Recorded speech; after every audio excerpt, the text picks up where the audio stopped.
हिमाचल प्रदेश का पड़ोसी राज्य उत्तराखंड। दोनों राज्य न सिर्फ पानी साझा करते हैं बल्कि एक दूसरे की हवाएं भी एक पहाड़ से होकर दूसरे पहाड़ तक जाती हैं। पड़ोसी राज्य उत्तराखंड में यूनिफॉर्म सिविल कोड लागू हो चुका है। जाहिर है कि यूनिफॉर्म सिविल कोड की ये बयार हिमाचल प्रदेश की तरफ भी बह रही है।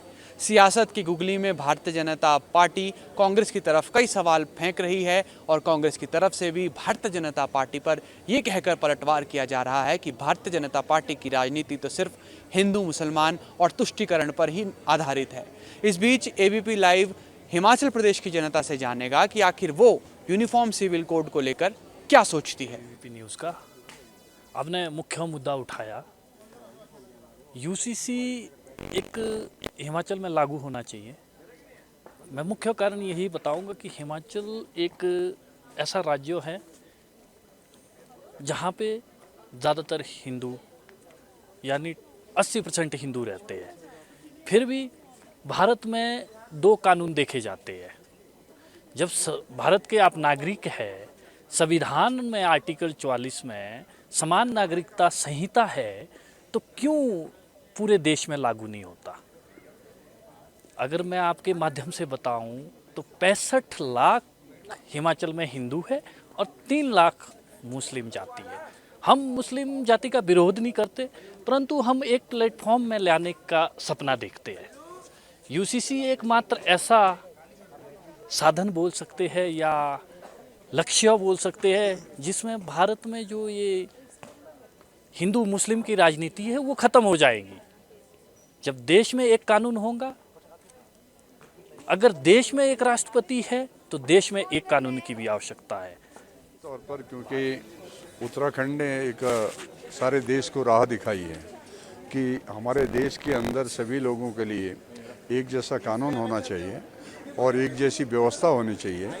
तो उसी को ध्यान में रखते हुए निश्चित तौर पर हिमाचल में तो होना ही चाहिए और सारे देश को इसको जो है जो उत्तराखंड की राह को जो है पकड़ते हुए यूनिफॉर्म सिविल कोड को लागू करना चाहिए और ये देश के हित में भी होगा, समाज के हित में भी होगा और सबके लिए कल्याणकारी होगा, ऐसा मुझे लगता है।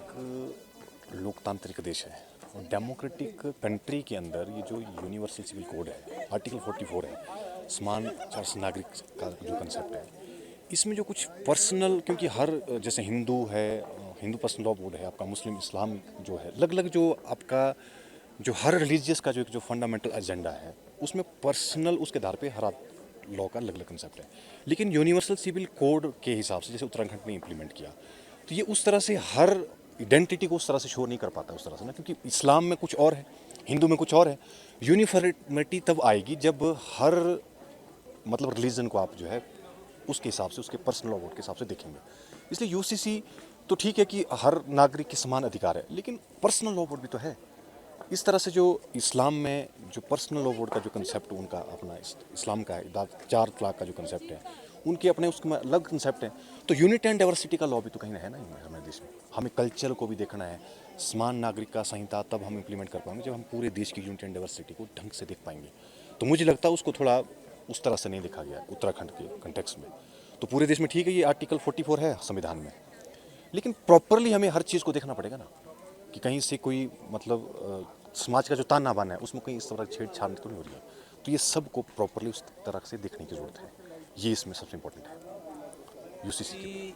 हिंदुस्तान और हिमाचल के लिए तो बहुत ज़्यादा ज़रूरी है।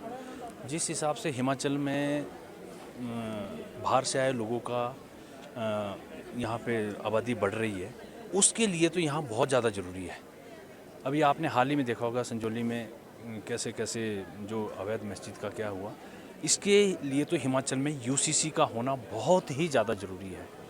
इससे सभी जो हमारे जितने भी धर्म हैं, पंथ है, उनके लिए समान नागरिक आचार संहिता बहुत ज़रूरी है। यहाँ बहुत जितनी जल्दी हो सके सरकार को चाहिए कि इसको यहाँ पे भी लागू करना चाहिए। मैम, पहले तो हमें ये बैकग्राउंड में देखना पड़ेगा यूसीसी है क्या। यूनिफॉर्म सिविल कोड, भारत का संविधान, इक्वलिटी फॉर ऑल। जब आप इक्वलिटी फॉर ऑल कहते हैं तो यूसीसी क्यों नहीं? कानून बराबर होना चाहिए, सब एक ही तराजू में तुलने चाहिए। जब आप देख रहे हैं कि इतनी सारे चेंजेस आए हैं, तो चेंजेस आविष्कार की जननी होती है। तो आविष्कार यही कहता है कि सारी चीज़ें एक मापदंड से नापी जाएं यूसीसी आज की ज़रूरत है। हम ये कहते हैं कि अगर हिमाचल ने भी आगे प्रोग्रेसिव करना है तो ये पिक एंड चूज़ वाली चीज़ नहीं हो सकती। आपको यूसीसी को आज नहीं तो कल लागू करना ही पड़ेगा। The demand says that it has to be implemented. मैं तो ये भी कहता हूँ कि ये जितने भी पुराने लॉज हैं, जितनी भी चीज़ें, वो स्क्रैप होनी चाहिए थी। और काफ़ी अच्छा सराहनीय कार्य किया जा रहा है। हर जगह की अपनी टोपोग्राफी होती है। अगर हिमाचल में HP tenancy land reform act है 1972, तो वो यहाँ के लोगों की उसके लिए है, बेनिफिट के लिए। वैसे ही यूसीसी पूरे भारत में लोगों के उसके लिए है, बेनिफिशियल के लिए। और जो भी चीज़ बेनिफिशियल के लिए हो वो लागू करनी चाहिए। Thank you.